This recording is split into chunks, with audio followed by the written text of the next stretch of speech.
त्याला सरकार जबाबदार आहे।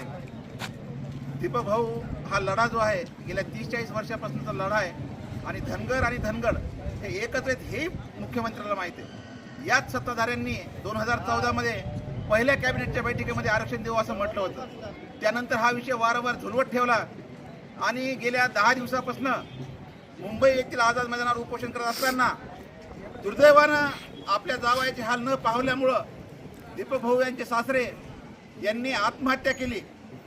तसं पाहायला गेलं तर ही आत्महत्या नसून सरकारच्या हलगर्जीपणामुळं गेलेला बळी आहे आणि हा सरकारने केलेला खून आहे असं माझं म्हणणं आहे। जरी या ठिकाणी दीपक भाऊंनी उपोषण मागं घेतलं असलं आणि प्रशासनानं सरकारनं आत्महत्या केल्यानंतर सर्व धनगर समाज बांधव किंवा 18 पगड जाती लोक रस्त्यावर येऊ नयेत म्हणून डॅमेज कंट्रोल या भावनेतून त्यांनी केवळ दीपक भाऊंची भेट घेतली आणि नेहमीप्रमाणे आश्वासन देऊन ते उपोषण सोडवलं।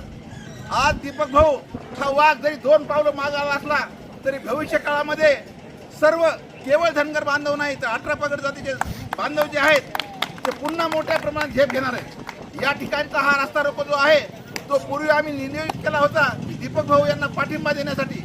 मात्र दीपक भाऊंचं उपोषण सुटलं असलं तरी हा जो रस्ता रोको आहे तो भविष्य काळामध्ये प्रत्येक धनगर समाज बांधव रस्त्यावर उतरणार आहे आणि त्याला सर्व 18 पगड जातीचे लोक साथ देणार आहेत। हे सरकारला चेतावणी देण्यासाठी हा इशारा आहे। त्यामुळे जास्त काही न बोलता प्रशासनाला माझी पुन्हा एकदा विनंती आहे की प्रशासनानं हा प्रश्न जो आहे कारण ही मागणी जी आहे ती न्याय मागणी आहे, कायद्याच्या चौकटीत बसणारी मागणी आहे आणि त्यामुळं प्रशासनानं सरकारनं याचा गांभीर्यानं विचार करावा आणि संपूर्ण महाराष्ट्रामध्ये अख्खा धनगर समाज रस्त्यावर उतरून जागोजागी चक्काजाम आंदोलन रस्ता रोको आंदोलन करण्याची वेळ प्रशासनानं सरकारनं येऊ देऊ नये एवढीच या प्रशासनाला विनंती आहे।